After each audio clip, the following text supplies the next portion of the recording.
I'm JP. I am a 34-year-old gay man, works for the ambulance service. I'm the LGBT plus lead for South Western Ambulance Service NHS Foundation Trust. Live in North Devon and have attended Exeter Pride since I moved to the West Country in 2016. To my memory, and I may be wrong, but there's always been the march, but it's been smaller and it's sort of moved locations. But it's just got bigger and bigger each year, excluding the pandemic years, which I think everyone wants to forget about now. And obviously last year where there was a little bit of a blip there for other reasons. But generally the Pride itself has got bigger. It's become more accepting within the community walking through Exeter. It's a good Pride. So I think, like I said, I think it was in 2016. I've been trying to work it out. I moved to Exeter to start working for the ambulance service then, and I think that's when I went to the first one. I previously lived in Plymouth where I'd been attending their prides. Yeah, so Barnstaple, obviously where I live, they've had a pride 2 years in a row. I think it may be 3, but definitely it is 2 years because it was pandemic before that. The previous year they had about 125 attendees, I think, for the whole event. This year they had over 500. So, they're hoping that next year it'll be 1,000, and it's really nice. That's a real grassroots community Pride event because of its the amount of people that attend it. But it's really nice to have sort of that difference. We all met at the gardens, at the stalls, and then did the parade where everyone walked on the parade that was attending and hosting the stalls, and then we ended up back in the gardens again and finished off with a few acts and things. So I live in North Devon now, but I'm originally from Portsmouth. I've attended Brighton Pride.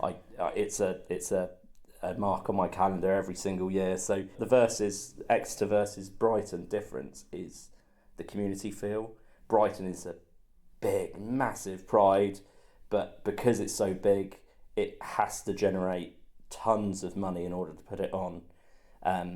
Whereas the smaller city prides, such as Exeter, have that ability to be able to mainly be generated through fundraising and charitable donations and people volunteering their time. And I think that makes a big difference.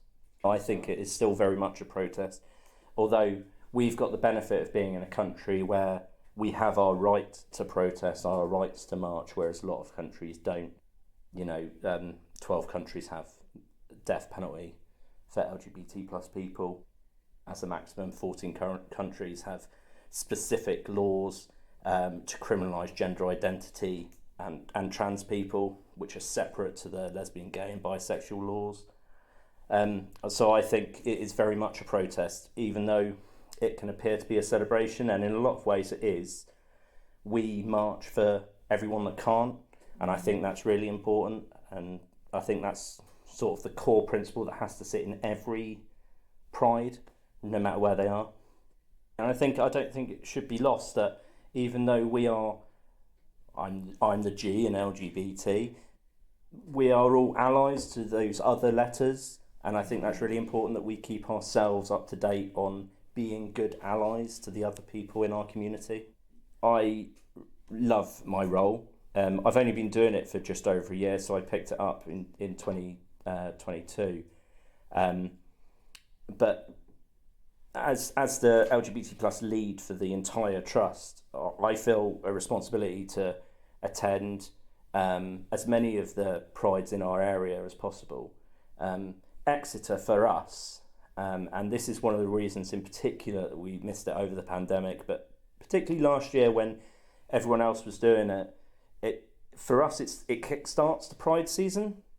It's the first event in our patch, and I think it just gets everyone really hyped up for the whole season.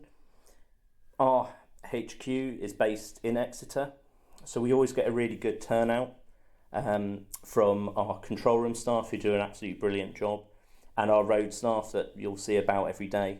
I just think it's really important to represent our community and demonstrate the fact that we are an open and inclusive employer. We're not perfect, and I think that's really important to accept, but we are trying. I think it's important to say that I really want a day where Pride doesn't have to exist anymore. And when that happens, it will be a celebration as opposed to a protest march.